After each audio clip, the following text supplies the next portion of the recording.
Le pervers plaque la fille au sol. Il sort un poignard antique et le plante d'un coup dans l'épaule de la fille. Ce qu'il n'avait pas prévu, c'est qu'une blessure identique apparaît sur son propre corps. Tous deux sont perplexes. À ce moment, la sœur de la fille arrive. L'homme s'enfuit précipitamment. Le lendemain, quelque chose d'encore plus étrange se produit. L'homme se réveille et se retrouve dans une chambre inconnue. Intriguée, elle s'approche du miroir pour découvrir quelle est devenue la fille d'hier. Ce poignard possède en fait le pouvoir d'échanger les âmes. En contemplant sa nouvelle apparence adorable, l'homme échafaude un plan. Il se rend directement à l'école, prêt à passer à l'action. Rapidement, il repère sa première cible. Il emmène une camarade au vestiaire, la pousse dans la chambre froide et utilise une canne qui traînait pour fermer la porte. Puis il active l'interrupteur de la chambre froide. En entendant les supplications de sa camarade, il quitte le vestiaire. Pendant ce temps, Jenny se réveille aussi dans le corps de l'homme. Sans surprise, elle est terrifiée par son reflet dans le miroir. Jenny, complètement désemparée, court jusqu'à l'école. Par nature portée sur la propreté, elle prend d'abord une douche. Mais à peine sortie, elle découvre que la chambre froide, que personne n'utilisait jamais fonctionne. Jenny ouvre la porte et trouve une statue de glace. En la touchant, la statue s'effondre au sol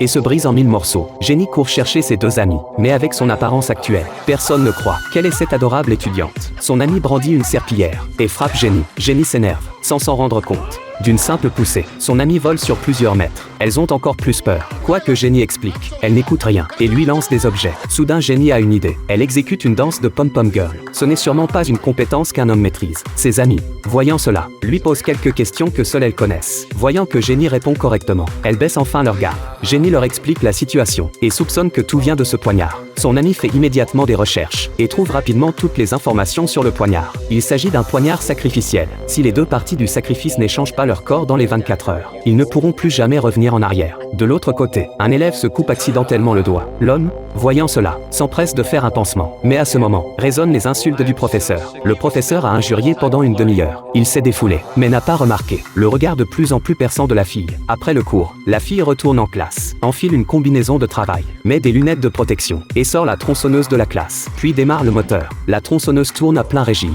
Le professeur se précipite pour l'arrêter.